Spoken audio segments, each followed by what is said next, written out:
waves. Egypt's buried in her shame. Their mighty men are beaten down. Their kings are fallen in sway. Oh God, pride of man, broken in the dust. Turn around, go back down, back the way you came. Terror is on every side.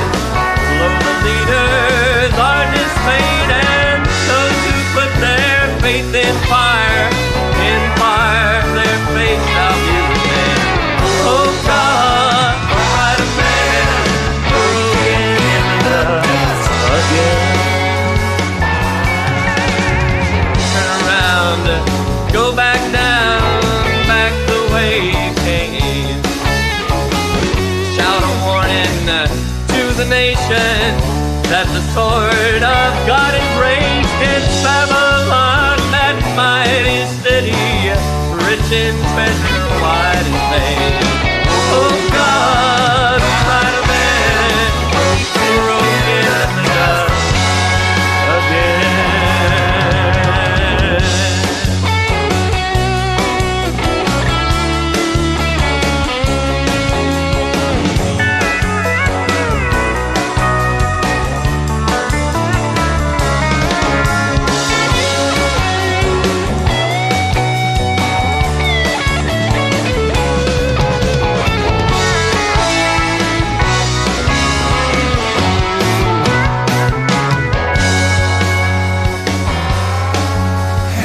Shall cause your tower to fall, make of you a pyre of flame. Oh, you who dwell on many waters, rich in treasure, wide in fame, you bow unto your God of gold. Your pride of might shall be your shame, for only God can lead his people back into the earth again. Oh God, pride of man, broken in the dust again. Oh, holy mountain, be restored. Have mercy on our people, our people. Oh God, pride of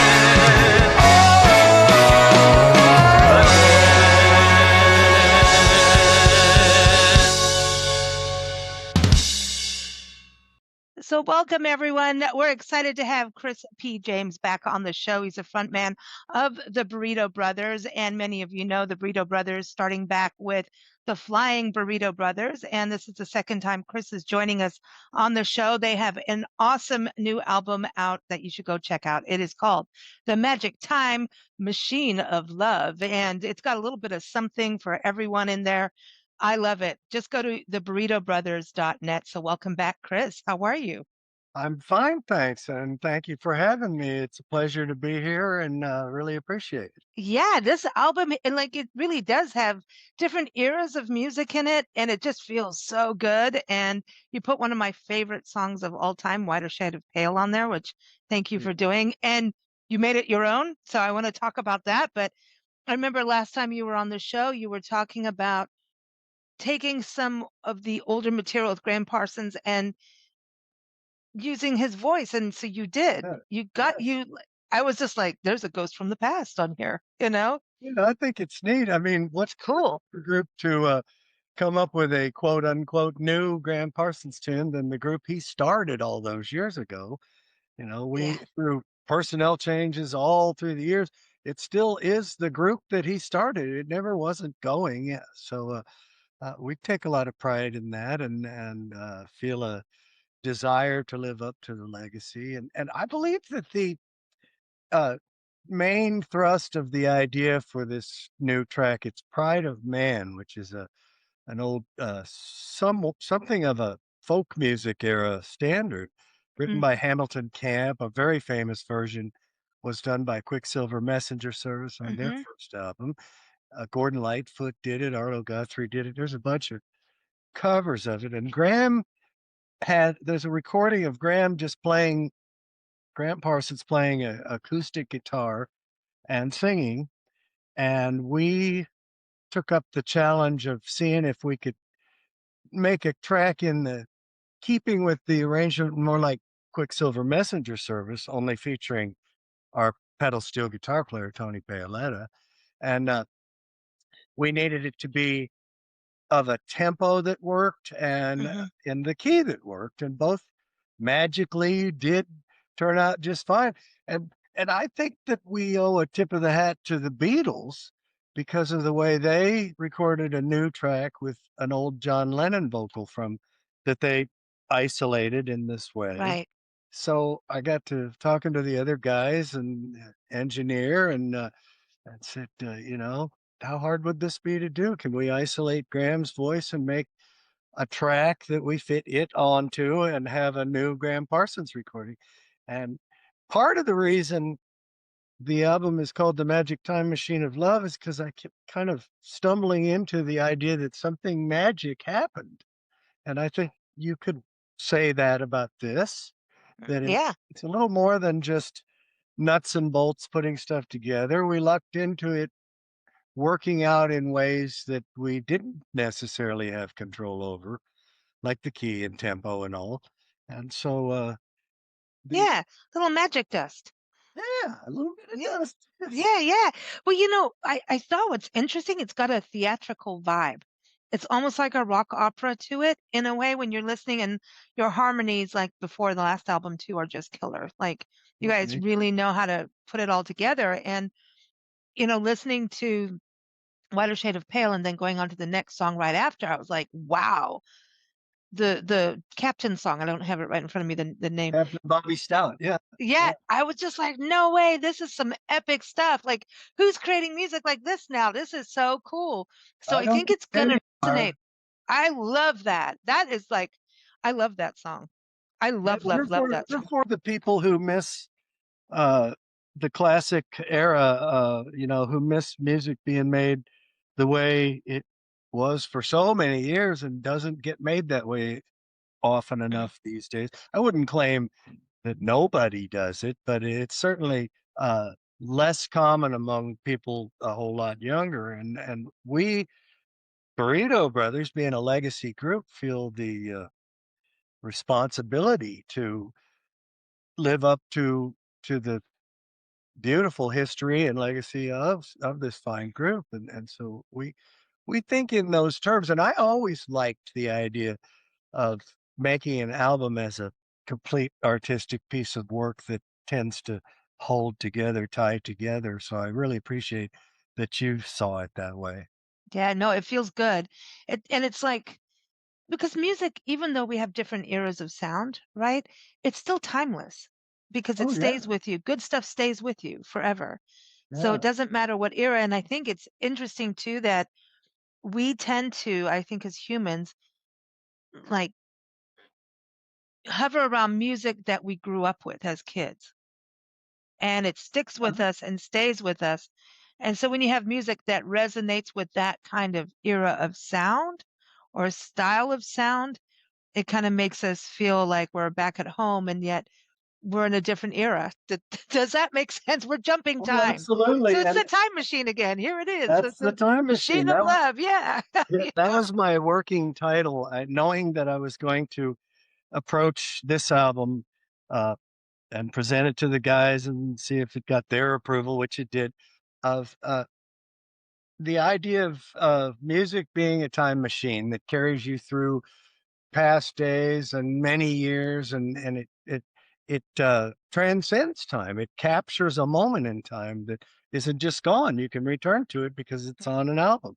And so the working title for the album when we first started recording and planned on the next phase of our recording career was Time Machine. And the more I thought about it, and also with a little advice from our manager in England, Bob Boiling, Mm. whose initials are BB, just like the Burrito Brothers, He's the captain. Bob Boiling said that he thought Time Machine might be a little simplistic, that there were already a number of albums by other groups or artists by that name. And in most cases, it represented an alternate title for an anthology or a greatest hits, because Time Machine alludes to Through the Years. And so I thought, then I don't really want it to just be that much of a standardized title if it's been done before that many times. But I knew it was our concept, it was our working title. So it's funny, I was listening once again to the Gilded Palace of Sin, the first Flying Burrito Brothers album, where it all Oh started yeah. with this group with Oof. Gram Parsons and Chris Hillman and Sneaky Pete Kleinow and Chris Etheridge, the first album when Hillman and Parsons had just left the Byrds. They called that the Gilded Palace of Sin, and it's widely regarded, universally regarded as the high point for the group. Right out of the starting gate, they made their most classic album of all. And it's got this lilting sort of title, The Gilded Palace of Sin. So I started thinking, how do I adapt the Time Machine to sort of flow off the tongue like that? And that's where I came up with the magic time machine of love. Is kind of similar Yeah. in flow. In It's like side A and B together. yeah, it flows off the tongue like the Gilded Palace.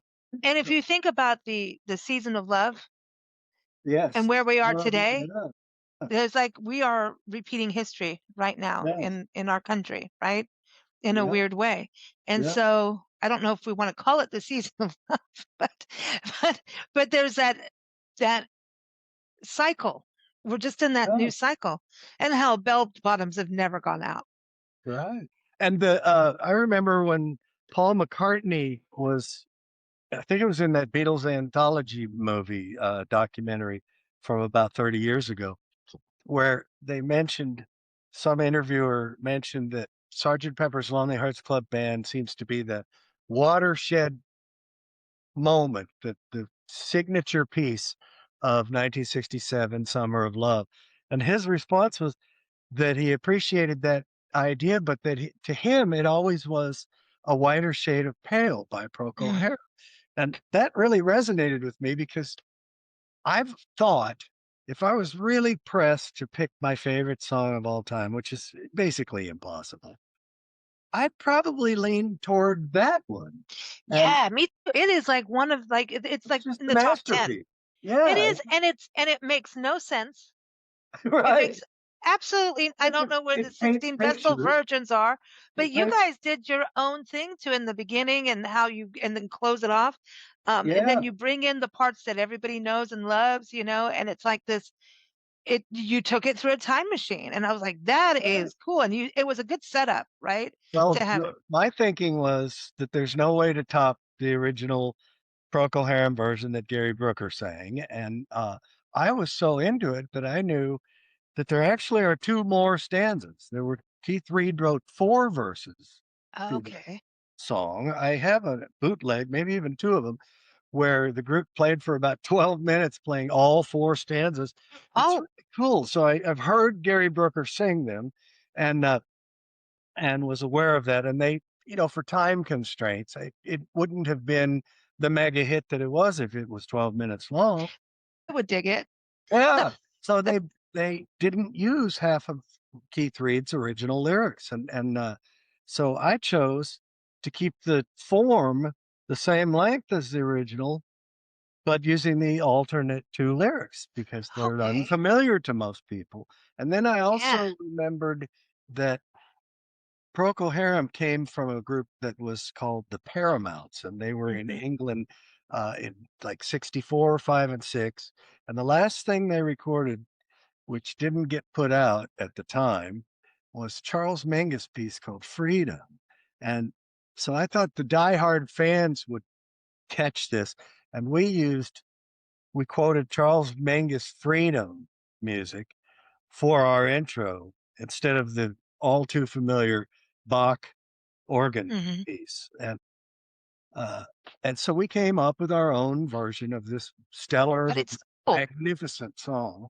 And I feel good about it. I think we found our own legs for it, where it's not just put in pale comparison, so to speak, to the brilliant masterpiece that Procol Harum did in Well, 1967. it's a way of carrying the torch and doing it in Yeah, multiple different ways, yeah, unearthing things. And, it's so cool now. Like when I think about how I got to learn music, I really enjoyed the old days where, a vinyl would come out and everybody'd sit and listen to him and all of yeah. that. And That's look at the cool stuff. cover, look at the album.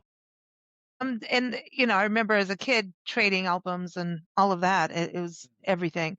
But then, there were so many, and especially not growing up in this country, I was kind of at a disadvantage of this. But now we have the internet that you can go see concerts. Like I can go to Woodstock. I never got to Woodstock, was Yeah, even born then. But I mean, it was like now I can see what happened and you watch the concerts and you can see all these shows that you missed and unearth these gems. But, it's only the super geeks on this that have like a real affinity for it are going to go down that rabbit hole. So yeah. you're unearthing these gems, putting it in your own way. I think it's carrying more than one torch and creating. I I hope. I really think you have a completely different sound, and then all of a sudden you take us right into like classic Burrito Brothers sound, and then you move on into I it is okay. So the Captain song, because then it was like, oh, this is like a moving ocean. Like when I say rock opera, but there is like it's not sea shanty, but there is an ocean vibe to this whole thing. So I don't know if it's just Yeah, yeah, does that make sense? Like there's a water movement yeah. to it. Especially since the opening line is, "She said I'm home on shore leave, though in sea Yes, or at sea." Yeah, but and then some of that stuff, Captain, that, some of that, it's crazy that you have yeah, in there. yeah. This is epic fun. This Well, is where Captain you've got Bobby's it's exciting to open up an album like this. It's there's cool. a lot of Thank little you, tasty thank you. surprises for people. So I don't even want to I don't even want to talk about it too much because it's like just put it on. You know? Catherine Bobby Stout is an example of the time machine. I knew from years and years. I came to Nashville in 1980 and was into recording all along, did a lot of recordings with my brothers and other groups through the years. And also, many of the people I recorded with as far back as even something like 30 years ago ended up becoming people who joined the Burritos or in some cases already had been in the Burrito Brothers Mhm. or the Flying Burrito Brothers.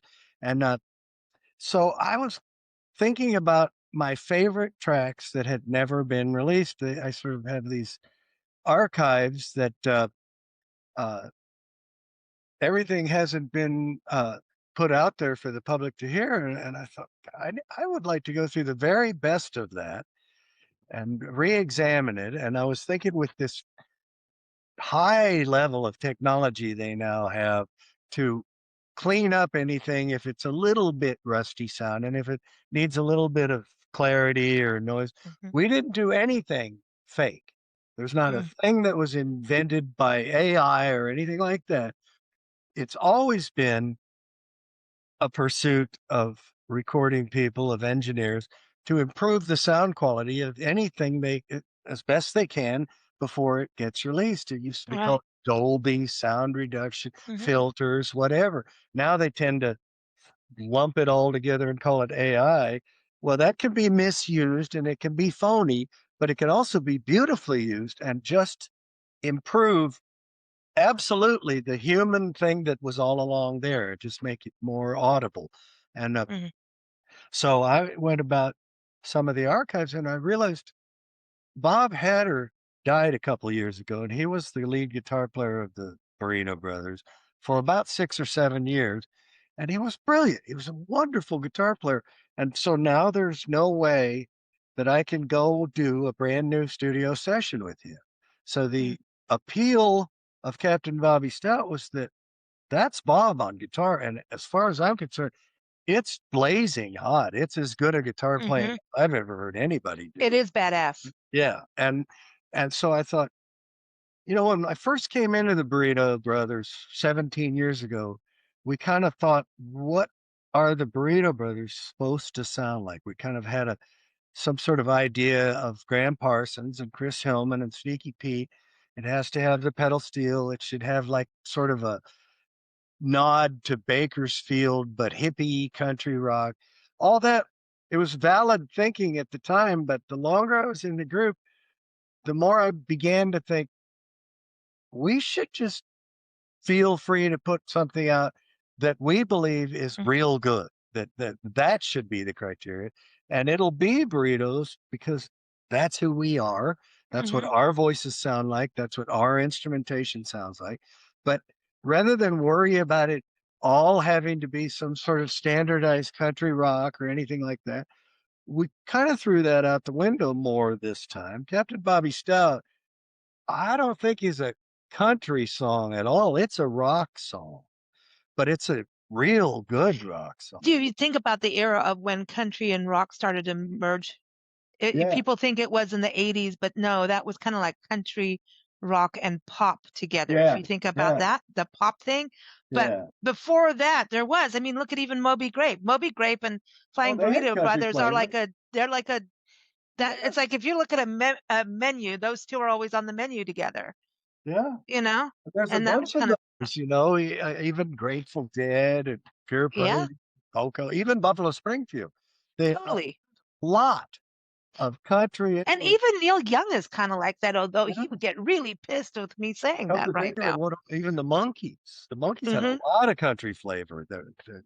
It's interesting. It really entered the lexicon, so to speak. Well, I think Leonard Skinner kind of was like the Led Zeppelin of America. I Yeah. always kind of look at them that way. They're like the Southern fried version of Led Zeppelin.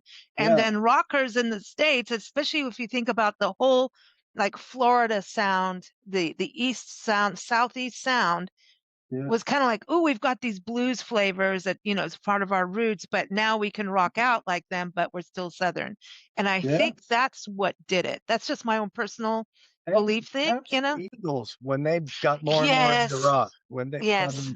probably that took it into, which is why after the 80s, whenever anybody said country rock, I kind of hesitated to label, it's hard to label music. That's when people started calling Shania Twain that. Yeah, No. I kind of hesitated to label the Burrito Brothers country rock because after that period, people thought of those acts as country/rock.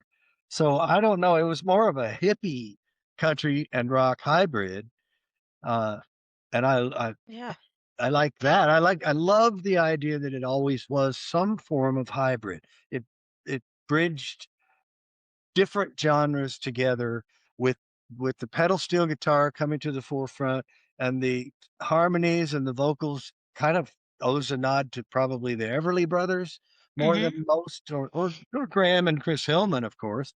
And all of that was the window for the Burrito Brothers to look out of. Now, last time you were on the show, we talked about I used to play with Willie Kellogg, who did a lot with Moby Grape and Flying Burritos Brothers, and Joe Scott Hill, who we called the Devil. That's right. Did I you remember. find? Yeah, yeah, because he went a little loopy. Um, yeah, drugs kind of messed him up a little bit, and As many people, yeah. yeah, yeah, it was, it happens, and but he was good, and he was more a vocalist, but I knew him as a guitarist because Well, he's a his good guitar player. a hell of a good guitar player, but Yeah. he lost his voice for throat cancer, Oh, and no, they're both passed, and I just recently found out Willie's gone, and so they're, yeah, and I I think Joel remember. came out of Oklahoma. Yeah, Oklahoma sound. So think Yeah. about J.J. Cale, like that's a whole other interesting country Yeah. touch. Right now, I'm reading the biography of Jesse Ed Davis, and that touches on Oklahoma. That's where he's from, and actually, it touches on drug abuse too. But it's interesting because that J.J. Cale, Leon Russell, all those Mm. guys are part of that scene. You know, Oh my God, Bad Dog and Scott Englishman. Hill was really, really good. He was my favorite aspect of the mid 70s Burrito Brothers. When they Really?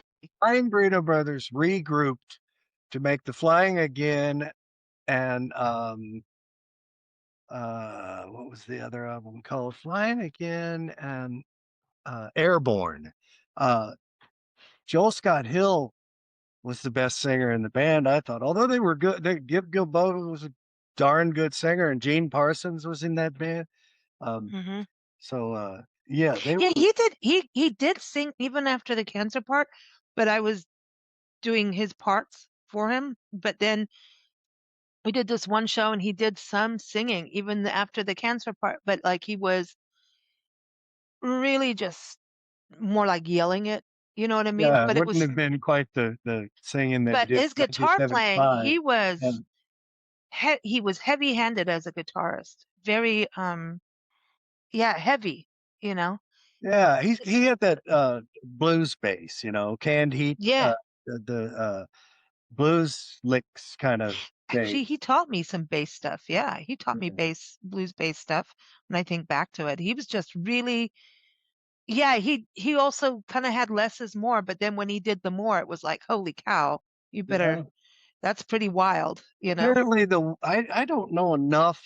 Certainly wasn't there then, but I kind of gather, and I probably, from my position for all these years in the Burrito Brothers, have learned more than most people, but I can't claim to know everything about every member. Yeah, no, I just know But him from what we did, you I know? gather there were issues, there were problems uh, and that's why parted Yeah, ways. he was with Canned Heat too. So Yeah, yeah, Canned Heat, yeah. Moby Grape, Flying Burrito Brothers, the three together, and he was in San Diego. That's where we knew him. It was in San Diego where we were, and There's some obscure stuff that I've found. There's a guy named Thomas Aubrunner who has a sort of all things Burrito Brothers website and Facebook page. wow, He put up a thing that was Joel Scott Hill with uh, Dib Gilboa and Gene Parsons and Skip Batten at yeah. some live concert doing material that wasn't on the albums that they had put out. There's a few of those and then I've got it's just solo. You I think mentioned it last time we talked. Something that's apparently the last stuff Joel Scott Hill recorded. Um, it's a collection of songs of uh, I can't remember what they called it. It had a let's see if I can find it. He wanted to do an album called, well, he wanted the band to be called Natchez Trace. Oh yeah, okay. And we didn't do that because somebody else had it or some reason. Um, but we were doing some Moby Grape stuff, Murder in My Heart for the Judge. Oh, I love that. Isn't Yeah. that one of the most, Another memory. can't you do that? Can't you do that song, please? Somebody's got to cover that, Oh, man. God, it's funny. I that would sort of be Three great. Dog Night. Did you know Three Dog Night did it? You know, I could hear that now when you say that. I did not know. They're in my heart. But even how it starts, like din and down, They you know, called that is, he probably called it. Joel Scott Hill's last collection of songs was called Another Memory Gone By. yes. See a bell? Yes, he used to. Yes. Yeah. You know what? I'm going to have this stuff in my storage unit. I'm going to have it from recording just on tape, like just back in the day, you know. Um, yeah, because this was about 2002,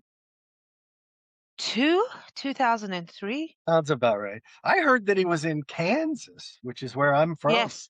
Well, he was in Kansas and Oklahoma. He's Yeah. dead now, but you know, he's passed. But I mean, him and Willie stayed in touch, and Willie was just like a crazy little butterfly man, is what we called him. He was That's just, great. well, yeah, he's had his little VW, drove around with his VW everywhere, and that was that. And then he stabbed Joel one night at a concert because Joel was being a brat. And then Willie had this cane, opens up his cane, his walking stick thing, and stabbed Joel. And he's like, I stabbed the devil, Lisa. And I'm like, damn. Good grief. Ah! And it was a Joel show we were Spector doing. was- Well, I was putting on this show, this concert, a benefit concert to raise funds up in Julian in the mountains in San Diego for music through the Women's Club of all things. And we had him, and then there was a musician, Spider, and then we had God, there was a couple guys. Oh God, you may know Johnny Paycheck's bass player, Bob. Oh God. All right. Apparently I'm aging. But anyway, they were all came up, and it was a Porter? huge show, and we raised all this money, and it was just crazy. But not Bob, Joel and Willie had a big fight, and then that was that.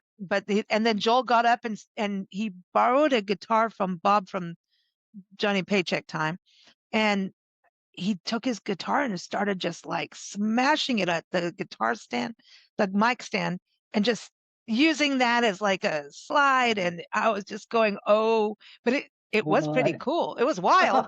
And everybody's like, Lisa, put another show together. I'm like, hell no, but this is cool. And I do have a video recording of all of this somewhere. Oh, wow. It's in the storage unit, and I've got to digitize it, and it is climate controlled. So hopefully, man, God, we may have like some crazy old stuff in there. I'll send it to you. Please do. Yeah, that'd be great.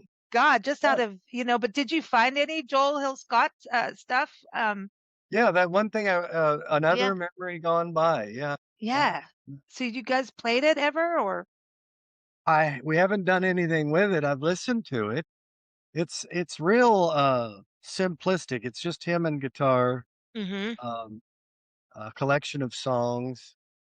I have to plead guilty to not really being that familiar with it. I Yeah. a couple But listens. I just kind of think you're on a roll with this merging of sound. I hope so. Yeah, I think that we'll keep going down this path because it's time for a change. We did the same personnel essentially, a little bit of change, but there's about 3 albums that have the same core group, and so it's a similar approach toward making each of those albums. I don't think they're all alike, and I think they each have beautiful moments, and I'm proud of all of them, but I don't wanna just keep going about making albums the same way. I wanna find new paths to go down, and this one is absolutely a new path to go down, That's cool. and I expect to bring in it's time now, as I get a whole lot older, to bring in some new blood. I wanna find some younger people to introduce to the Yeah. picture, in hopes that maybe some of them will be the ones who could carry on when I no longer do. Because, Gram Parsons said, the idea will keep going whether I do it or anybody else does. It's got to keep going. And I loved that. I used that for validation, for justification. It proves that he wanted the group to go. He was saying that about a group that already didn't have any of the original members, and he still endorsed it. So that's who we are to this day. Now I see it as if that quote could come from me, that the idea needs to keep going whether I do it or anything. It's like the Grateful Dead, kind of still having that vibe, Yeah, no, I agree. I think it would be epic to have it just keep going. And, and I think we are slowly getting back to rock. We lost rock for a little bit, right? We did. And it's coming back. And when I look now at how many tribute bands there are, and it seems to be musicians are fighting for a spot that are non-tribute musicians. So this is a different model, whereas you're not a tribute, but you are it, but it's just gone through change. And so I it's suppose different. you could say that our existence pays tribute to the legacy, but we're absolutely not a tribute the band. definition of a tribute band is a group of people who formed with the sole purpose of playing material written and performed by a famous band, famous material. And the funny thing about the Burrito Brothers, all the way back through the Flying Burrito Brothers, is there aren't really any hits. There's a lot of well-regarded albums, a lot of fine music, and we don't just trade on going out and playing songs that somebody else did before it. We make completely new albums. We're an ongoing extension of the group. Cool. So it's certainly not a tribute band. No, not at all. But there's some form of tribute implied, I guess. It's because it's honor. Yeah, honoring the legacy. Yes. It's an honor. It's honoring. I like that. And carrying forward. You know what I mean? So It's awesome. This is awesome. So what Oh, I about love it. live? I feel so lucky. It was a dream come true to get to be asked to join this band. It's like wonderful. It's Mhm. awesome.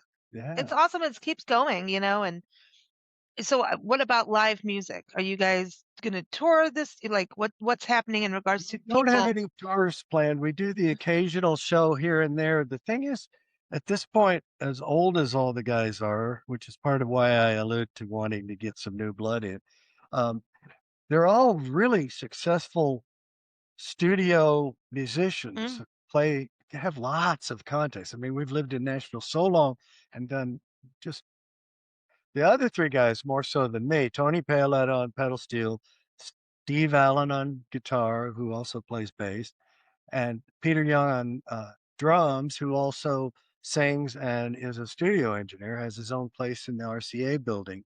Uh, these people play regularly every week for any number of studio sessions. And like I kind of alluded, the Burrito Brothers aren't that big a group. We're kind of under people's radar. I don't mind because we get to make these wonderful albums and we get to present them to the world. But it's not a really huge band that agents and promoters are clamoring for. So, in order to tour, we would have to organize it ourselves and go do what 30 somethings do, climb in a van and drive around to clubs. And I don't particularly want to do that. And I don't think any of the others, I know the others don't really want to. mm, So I don't really want to try to talk them into it. So I'm okay with regarding the band as mostly an album making hmm. recording group, but we do play live a few times a year. There's usually some sort of Gram Parsons tribute. I'd love it if I'm not that great or into marketing and promotion. I'd love it if somebody approached us and offered, a short tour or opening for some bigger group would be sweet. Other than that, we find we got something brewing right now. I'm not sure exactly uh, when and where, but planning to put together a couple performances here in Nashville, and we'll video them Nice. and make the most of that. And I believe we're always good when we do perform live. So Yeah, and you're in Music City, so yeah, so let's hope that there's going to be some of that. But in answer to that's a long-winded answer to no, there isn't actually a tour. that's all right. Yeah. I mean, to me, you get to have the music. That's one thing. If you do a show in Nashville, that's, Yeah, central. It's a yeah, central part of the country for people to get to and all the tourism that goes through. And isn't right. that great? The tourism just even on the music side of things for Nashville, Yeah, yeah. That's a cool part of it. I don't know. I kind of feel like you guys got to do a Europe thing though. I don't Oh, I know. want to so much. I wish that would shape up. I'm not sure. It feels like, uh, uh, how to put this tactfully, the relations aren't very good with other countries right now. No, no, we I'm gotta afraid that an American traveling abroad is not that welcome, and I uh, understand. So, I don't know. I think to a large degree, though, most people probably forgive musicians and understand that they're not part of the ugly. that. Yeah. So, But they do tell the truth. yeah, yeah. They do tell the truth of the times. Yeah. Yeah, it just kind of I think that's that feeling of the album is that it does kind of shapeshift us through seasons Yeah, and we eras. go back to You know? having the earliest guys of the Flying Burrito Brothers before Gram Parsons and Chris Hillman left the Birds. There was a group headed by Barry Tashin and Ian Dunlop and John Cornell calling themselves the Flying Burrito Brothers. It was Ian Dunlop's name. Mm, And these were guys Gram Parsons had played with in the International Submarine Band and just as friends. And they were essentially just a bar band. It's a group of ever changing, which turns out to be the path of the group to this day, but ever changing personnel who just for a, any given night would be some people sitting in with those guys. And Graham laughingly told an interviewer, Chuck Cassell, in 1972, that he stole the name from Ian Dunlop's bar band group, the Flying Burrito Brothers. And Dunlop and Cornel are on one of the songs on this album that was recorded in the late 80s. Okay. And that brings the band, I mean, that's the earliest members of the group. We also have Al Perkins on there. And then, of course, Gram Parsons' voice on there singing twice and Yeah. speaking 3 or 4 other times. And just incorporating the history of the group into an all new album. And then it comes all the way up to absolutely modern stuff that's probably the most like progressive rock Mm-hmm. the That's Burrito Brothers have ever done. There's but one or that's two so tracks cool. that are like that, but they still always feature the pedal steel guitar playing from a brilliant point of view and the voices that sound like us, Mm. you know? So, it's not Mm. so crazy. I love the idea of pushing the envelope. That's what the group always did. It That's was what dancing. music is about. Yeah, Creative arts. The yeah, creative arts. If you don't do something, you can't. I was listening to a podcast with Rick Rubin recently because I think his brain on creativity is he's just crazy, you know. And he was talking about in the creative arts we get something, we learn something new. It's like super cool, and then it's like, oh, we're gonna, the immediate thing is I'm gonna do this on everything, right? And he's yeah, like, you can duplicate it and use it about 3 times. After that, it's on to the next. You yeah. can't stay in the same thing in the No, creative arts because no. it just, and I think sometimes we get that way because creatures of comfort, even how listeners are. Listeners want the same song over and over because Yeah. there's some effort or something new. But to me, like I'm just a music junkie. I'm like something new. Let's get it. Let's listen. It's So easy to fall. I don't know if it's a trap. That's too negative a word, but it's easy to fall into patterns. It's easy mhm. when I mean, it's not even necessarily wrong. It if you just made an album that worked like a charm and you did it at this studio with these guys and we're coming up with songs by these guys, the tendency to do it at that studio again with those guys and the same songwriters and all that is pretty strong, pretty enticing, and so you can kind of fall into similar patterns with real good intent. So you have to kind of force yourself to step outside the box, you know. I think what you've done is really cool. It is. It's using the then and the now in one, which I is think so. Yeah. awesome. That's like the bridge. It's the bridge, Yeah. So I think that is epic. I think maybe We I claimed was in thinking the about if lyric. you go on tour, why don't you go on tour and with Emmylou Harris? That would trip people out, wouldn't it? Would Yeah, totally but she would have to say that she wanted to, you know? Yeah, yeah, but you never know. Yeah, I guess you never know. That would be crazy if somehow that That fell in. I would expect that if we tried to ask her, she'd probably decline, but I don't know. I don't know you for never sure. know. You Yeah, never yeah, know because we get nostalgic as we age too. yeah. And I think the thing I really feel strongly in my heart and in my head and ears is that it's hard for someone like that, even if they're inclined a little bit through their history, to reject the current Burrito Brothers Mm. because we're too good. This is a really good band. You are. You guys Like are good. if you heard this and you're a musician, you tried to say that it sucked, you would be terribly wrong. No, no, It just exactly. doesn't. It Even absolutely doesn't. like even the harmonies, like I was saying about the harmonies, because to me, if you have harmonies that don't work, and the way you did some of your harmonies, like you have to be good to pull it off. You have to really be. Yeah, but there's a lot of know-how, a lot of There's a it's a lot good to it, feeling. and It's a yeah, very good feeling. bad Yeah, harmonies are like doing an album out because of we've tune and always thinking you're in tune. You know, there's really a lot less of it. There's really a lot for the past at least half a dozen years, if not more. But there's always been a slight faction of naysayers. I don't know why they feel a need to do it. I wish they'd just open their hearts and listen.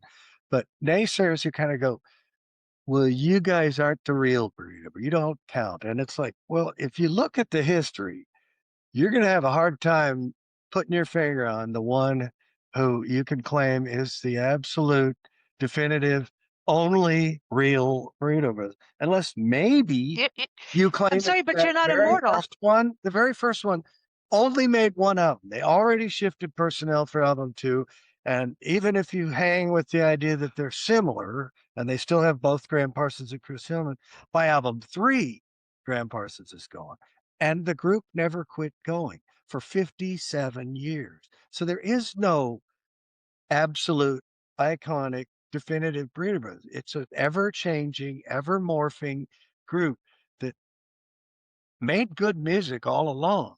So I object to the notion that and everybody after when Graham himself said he wanted it to keep going when he was presented with the fact that it was still going and the fact that it never wasn't going. This has not been dormant for some decade or something and then we decided no, it always has been going for 57 straight years. Every time one person left, the next one came in.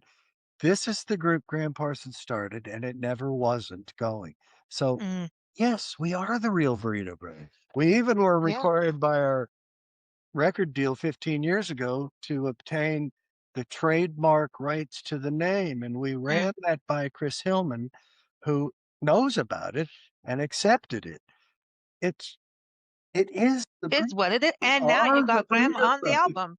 So there you go. You got Graham on the album. And it's yeah, when I remember when we went to see Three Dog Night, it was a few I'd say maybe 15, 20 years ago maybe. And then people are like, "Oh, well, it's not the real Three Dog Night." I'm like, "Okay, so there's one dude in there at the time, Yeah. but the rest had passed. No, I think they're all gone now, No, sadly." Yep. Danny Hutton is still alive. On the, Catherine just died a couple weeks ago. yeah, Yeah, sad, man. I mean, yeah. that's the thing. These amazing musicians are going, and so what are they supposed to do? Not be their band anymore because people have passed on or moved on to something different because Anything wrong? creativity strikes. Sometimes you're like, I want to do a different sound, and this band wants to keep it this sound, and I want to do something new. Nothing wrong with it. It just is. Actually, kind of ironically, the one survivor of the three was the original leader. He was the band leader. He's the one Hmm. who got them together in the first Wow. place and had the contact for a record deal. So it's his group. They're one of the best groups too, I think. I like their music too. Yeah. I think the lyric in our Time Machine song, essentially the title song of the album, uh, says, "Music is a time machine. Everyone has a time machine," which I think is true. It's in your heart. It's right here, and it's up here. It's part of what was going on because music is a Memories, and it's reliving. a product of what is going on in your environment Yeah, historically. It's an era, and then it continue on. And some music, like I was raised listening to what is now classic rock. So what my mom grew up with is something that I grew up with. So we have generations of music in a time yeah. machine. And I've been so, stuck on yeah. that. I've been stuck on the era that they tend to call classic rock. I was a little young. I was born in 1955. So when the Beatles hit, I wasn't a participant. I wasn't already out there as an adult or even a late teenager. I was a kid, but I was already interested enough. Something in my heart and soul did like music. It was always there.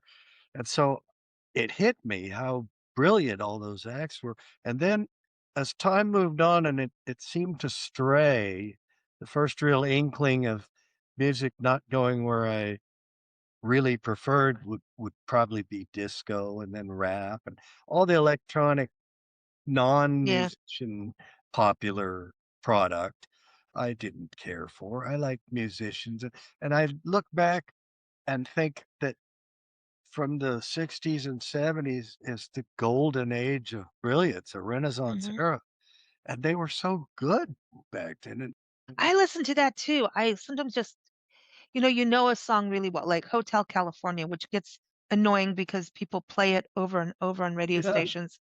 But if you just take it away, pretend you've never heard it before, and you just listen to the instrumentation, the lyrics, and dissect that song, you can't help but say, like, that is like, how did they do that? That's yeah, miraculous work. It's like yeah. really well done. And there's so many songs like that, which is Don Felder. exciting. Don Felder came up with the music, and it was brilliant. And then Just and then I think it was mostly Henley with the lyrics, and boy, did those two work out a masterpiece.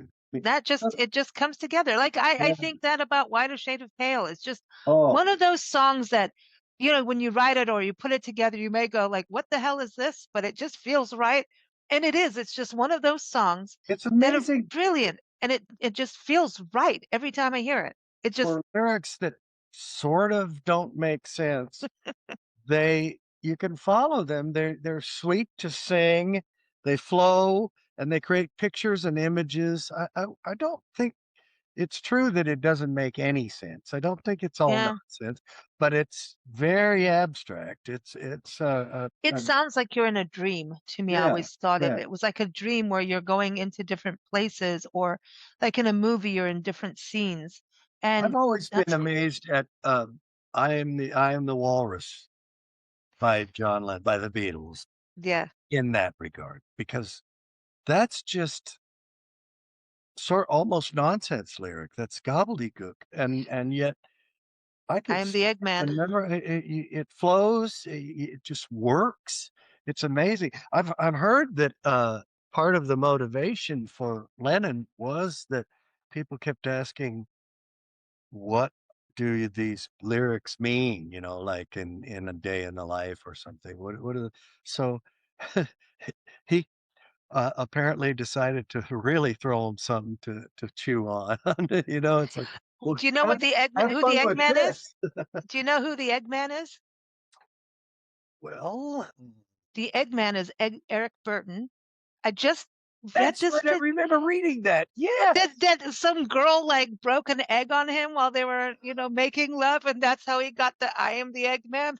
yes, yeah. We I must be reading the remember same that now. circuit, right? And he says in Glass Onion, the walrus was Paul. Yeah. Actually, it wasn't. If you're referring to the scene in Magical Mystery Tour, because John is at the piano going like this in a walrus outfit. So he's just playing with people. I God, think yeah. I that's mean, cool, that's that Glass Onion where he refers back to it. it's just I always thought, the whole glass onion. I love that. I love Yeah, I that. do too. Yeah. That was just like I always had these like my own magical images, Uh, and then look at how they did videos. So like you guys could start going on that zone too if you're not touring, yeah. making all kinds of crazy videos. I thought also that the when the White Album was reissued in elaborate box set form, hugely expanded, Hmm. really remixed, uh, they put out as the lead off single. They actually put a new single out from it. It was Glass Onion, and that just sounded so appropriate to me because here's all these years later, and you hear long gone John Lennon saying, "I told you about strawberry fields, Yeah, it's oh, the place where nothing." It's like, how cool. the monster was Paul. Yeah. Yeah. Yeah. Oh my gosh, yeah. Oh my gosh, I'm gonna have to go back and listen to all this now. Oh yeah, the Beatles are Just that was that I grew up. They were like my hero. They well, really that's were. And pretty then of amazing. course It never fades. It doesn't it's like get the old. Stones too don't fade for me either. And Yeah. people always put like you have to like one or the other. I'm like, why can't we Oh just God, no, no. you Well, can't do that. They're two different animals, quite mm, frankly. I yeah. don't know why people always did that. It's like Yeah, that is they're funny. Well, they also do say similar convoluted ideas, picking between John and Paul. It's like you don't have to so do. who cares? Yeah. Just enjoy the music, you know. I mean, well, it's like when I talk about Moby Grape and Burrito Brothers have always been kind of in the same menu. It's just that era of connection, and there's history, and just it just Yeah. makes sense. But it's not like one or the other. I I wish say there was more consume it Moby more. Grape. I wish there was more Moby Grape. I like Skip Spence. Yeah, yeah, yeah. He's the X Factor. He's the That's who Willie played with the most. He was in Moby Grape playing with Skip. I was going to ask, where were you born and raised in Kansas? Wichita. Okay, Yeah. okay. So what was the music scene like for you growing up? Well, it seems to lend itself to what I'm doing now in Kansas. Uh, I went to Kansas State University. I graduated high school in '73, so I was turning into an adult in the mid '70s. But I was already real into music. I played in bands the whole time, and Mm, right around that time, and a little before, really at the start of the '70s, was when all these country flavored hippie rock bands were getting popular. The Eagles started out as a country rock band, and they moved more toward rock, but certainly started out as a country rock band. And the Byrds and the Flying Burrito Brothers and Poco and Pure Prairie League and the Nitty mm. Gritty Dirt Band. And, Oh yeah, the Nitty Gritty Dirt Band. you know, uh, who am I leaving out? There's so many, even Grateful Dead and Crosby, Stills and Nash, all those country flavored rock hippie groups. And we were really into that in this part of the country. I guess there was more Hmm. of a rural sensibility to it or something, because Led Zeppelin and Pink Floyd and all the even Yes and Emerson, Lake and Palmer, all those prog European bands were really, really big, probably bigger than the country rock bands I knew. But I didn't gravitate toward them. They were Mm, something a little more removed. I find I certainly learned about them as years went on and mm, liked them too. I like all kinds of music, but mm.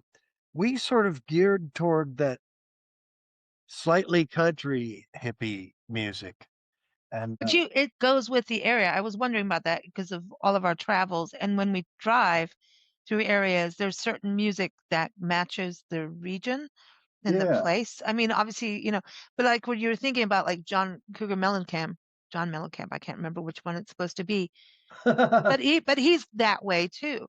yeah, He's he's like prairie music to me, like like him, yeah, country living, and it is a yeah, little country, it is a little rock. He's got a little blues in there here and yeah. there. He's telling stories, and I think it's more storytelling music in a way to me. Yeah, probably so. And it's more basic in that regard because the prog rock thing, like King Crimson, comes to mind. Hmm. These crazy, or even the Procol Harum song we're talking about, which somehow transcends everything. But if you really break it down, it's similar to progressive rock in that it's got weird abstract lyrics. I mean, if you look at the lyric sheet on an album by King Crimson or Yes or some of those, even Pink Floyd, and to a lesser degree Led Zeppelin, though they seem to have more blues base. Uh, it's more of this abstract fairyland lyric, and the country rockers had something closer to Americana. What I became think one side was doing weed and one side was doing psychedelics. yeah, yeah, probably. that's Yeah, yeah, that's yeah. what's going on. That's Who knows, to I don't know. simplify almost. Yeah, yeah, Yeah, and then sometimes they get together and it's a big party, and then you have the Grateful Dead. that's yeah, yeah, yeah. that's Which did all of those. Yeah. yeah, yeah, you just put it all together, Grateful and Dead then are very when kind it of comes to blues rock, hard rock, then we're getting into alcohol. That's where that it's comes. weird. So many times I've kind of thought that Grateful Dead just weren't as good as the best other bands. And then other times I think, no, I'm wrong because their sincerity is evident. They're into it for all the right reasons. They convey a lot to their fans. They express. It's weird. I sometimes love them and sometimes think they're not so great. I think that You just go in that and out of cycles of I that. know Like it's like yeah. the Grateful Dead really don't have a guy didn't have a guy in the band who ever struck me as, "Oh my god, is that guy ever one of the greatest singers I've ever heard?" They don't have that guy. They've got working men, they've got Yeah. regular people, but they sure do lock into a groove that they can take somewhere. And I always thought, who am I? Who is anybody to judge other musicians? I cannot find fault in Grateful Dead on any grounds such as that they're not sincere or that they're somehow phony. No, they're all the above. They're delivering something that their Unity. people who love them love. So how could you find fault in it? There isn't any. It, I think we just as listeners and musicians, we get into a mode like I've done that where, you know, I'll be driving and there's certain albums I will listen to 20 to 30 times in a row. And not Uh-huh. and it's just because of listening to certain lines or certain techniques, maybe just the song, it just is a comfort zone and keeps me awake. I don't know, but it's like there's certain and then all of a sudden, okay, I'm done. I don't need to listen to it for another month or something. Yeah. You know what I mean? So I think sometimes we just binge out and then we've binged out and it's time to dry out on them. I know that feeling with my father, who's now passed away, but he was a jazz musician. And I can remember the time, and it was years later, uh, it was in the early years of this century, this millennium, that I sat with him. We had a little tequila. We might have even smoked a little something. I'm not sure. But we listened to Sergeant Pepper's Lonely Hearts Club Band. And he had some like rough, slight familiarity with it, but not really. And so we were sharing that I was conveying to him how I felt this was absolutely landmark, as great album as you could ever come across, a masterpiece. And and so together he was open minded to listen to it with me. And when we got to the end, you know how it does feel like a song cycle, maybe not exactly a thematic one, but, it seems to sort of tie together, and it's got that reprise of Sergeant Pepper, Mhm. Sergeant Pepper's Lonely Heart, Mhm. and then it stops and goes into that gorgeous masterpiece, A Day in the Life. I read the news today. Awesome. We get through that marvelous section, and the first thing out of my dad's mouth was, "I gotta hear those last 2 songs again right now." Oh, He just heard that, heard the whole album, and needed to hear how the finale, and I get that big time. I mean, yeah, that yeah, because that's actually one of my favorite songs of all time. But you yeah. have to have that beginning. You're right. Yeah, the reprise of Sergeant Pepper's Lonely Hearts Club Band takes you right into it. Yeah, It just we did this. they go together. You wanna hear Yeah, them both together. that's how you guys had it on your album, like with, going in just from one going from, the whiter Yeah, shade of pale into your captain. That yeah, is to me was just like that got me. That's what got me. I was like, oh my, this is epic when you did that because there's something about how things are paired together, you know? That's yeah. to me really cool. I remember Yeah. a friend, uh, you know, Jimmy Yessian is an incredible singer-songwriter, and he was out in Nashville for a while. He's passed away now, and sadly, just incredible, very prolific.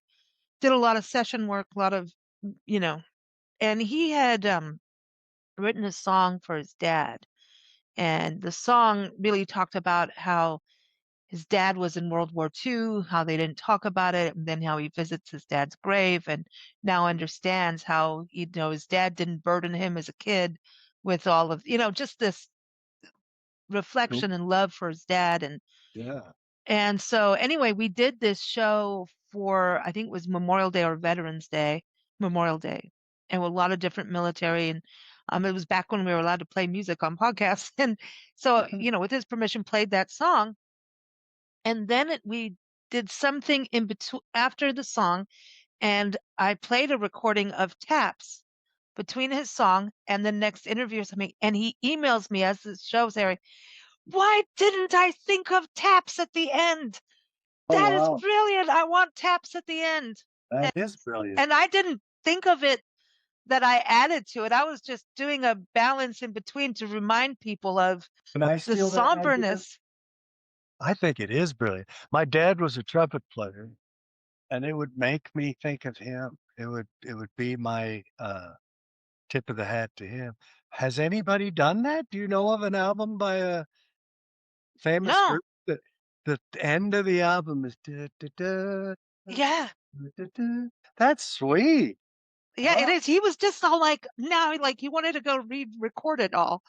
And I was just like, Yeah. dude, I was just doing this thing in between. Like, Oh, that's sweet. Yeah. yeah. So it's just interesting how those little things, and I think sometimes you do need people on the outside. That's why a band is always helpful, and having new people come into a Oh, band yeah. as well, because we go down our own creative path, and sometimes it's too much of a tunnel, which Yeah. sometimes is really good, but then there's times where you need to get out of the tunnel, and Yeah. it's I've been cool when you lucky can for have a that. while now because we don't snag at all. When we go to record, it just seems to go so beautifully. Everybody's in the right space and You've been doing it for a delivers while, the goods. all of you. Yeah, yeah. It's You've done really your nice. practice, Yeah. you know. That's cool. Well, thank you for joining us again. It's so cool to have more good music from you guys, and it'll help my road trip. And I'll play some when we go through Kansas. Excellent. We'll be Excellent. playing it. Everyone, burritobrothers.net is the website. It's linked in the episode notes. Go get all the music. Just binge out for a while. It's cool. Yes. Thank you, Lisa. It's been a pleasure. Thanks. You Appreciate it take good very much. care. You You do, too. and come back when you get the next album. We know there's All right. All right. Late this year, probably. some. Toward the end of the year. Yeah. Love it. Love it. Thanks Right. so much. Thank you. 1, 2, 3, 4.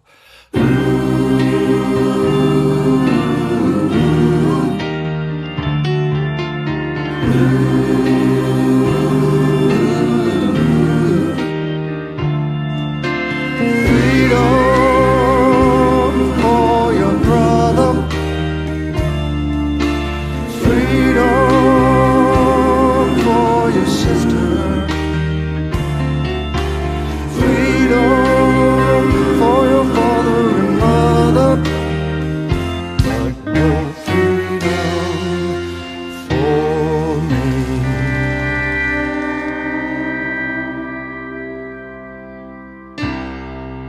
She said I'm home on shore leave, though in truth we were at sea. So I took her by the looking glass and forced her to agree, saying you must be the mermaid who took Neptune for a ride. And then she smiled at me so sadly that my anger up and died. And so it was that later, as the miller told his tale, oh, her face at first just ghostly turned a whiter shade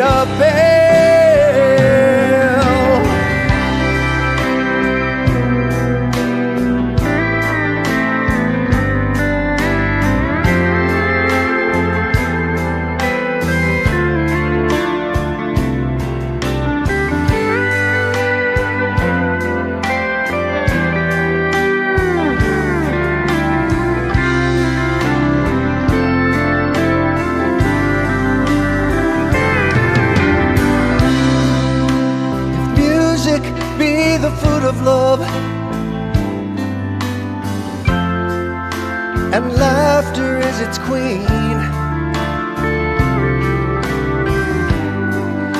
And likewise, if behind is in front, dirt and truth is clean. My mouth by then like cardboard seemed to slip straight through my head. So we crashed up down so quickly, we attacked the ocean bed. When so it was later, as the minute told his tale,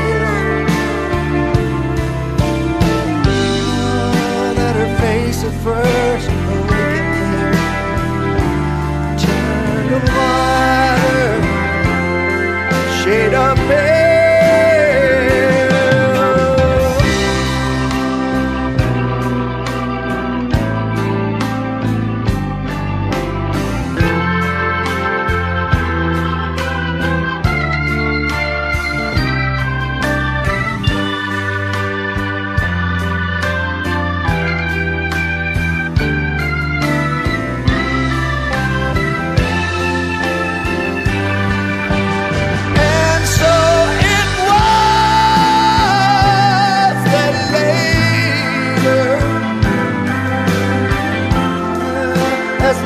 Told his tale,